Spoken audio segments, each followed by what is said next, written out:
Il y a 4 mois, oui, la France est en guerre, les hôpitaux sont débordés, les centres de réanimation débordent, c'est une catastrophe, on n'a plus de lits, c'est terrible, c'est la guerre. 4 mois plus tard, concrètement, qu'est-ce que vous avez fait? Est-ce que vous avez construit un seul hôpital? Rien. Est-ce que vous avez fait des tentes pour accueillir des malades supplémentaires? Que dalle. Est-ce que vous avez donné du matériel pour les centres de réanimation? Que dalle. Par contre, quand c'est la Coupe du Monde de foot, vous faites des stades en 15 jours, ça sort du sol comme des champignons. Les stades, ils les font en 3 semaines. En Chine, ils ont fait un hôpital en 10 jours. Nous, ça fait 4 mois, on n'a même pas des couvertures en plus. Un oreiller non plus? Bon, bah écoute, c'est super, hein, vive la France. Et arrêtez de nous balancer de la poudre aux yeux pour camoufler vos incompétences à parler de l'islam H24, c'est terrible. Les femmes voilées, les piscines séparées pour les femmes, le séparatisme, les extrémistes, les hommes qui se douchent en caleçon après, c'est un signe de radicalisation. Vous allez arrêter de casser les couilles aux musulmans, mais c'est quoi ce bordel? Là, si ça continue à ce rythme-là, ils vont dire que le coronavirus, il a muté et que les musulmans ont créé une bactérie qui s'appelle le Hamid-19. Nous sommes avec Jérémy qui a été infecté par le Hamid-19. Pouvez-vous nous raconter votre calvaire, Jérémy?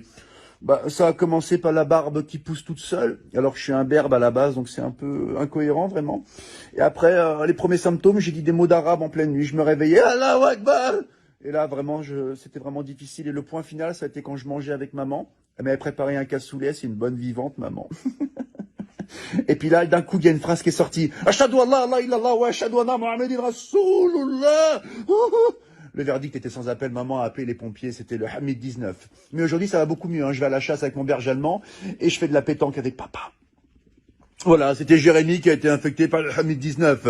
Laissez les musulmans tranquilles, c'est insupportable. On a l'impression qu'il y a que eux qui existent dans le monde, vous les massacrez H24. Là, je m'adresse au peuple de France. Il faut qu'on défende nos frères musulmans, ce sont des Français à part entière comme nous. C'est comme si on laissait un gamin à l'école se faire tabasser par 10 personnes et qu'on réagissait pas. Il faut qu'on les défende, d'accord? Les médias se servent d'une minorité pour salir une majorité. Ils leur cassent les couilles. La plupart des musulmans, ils sont en France, ils sont sans problème, on les entend jamais. Ils veulent une vie tranquille comme vous, comme moi, comme nous tous.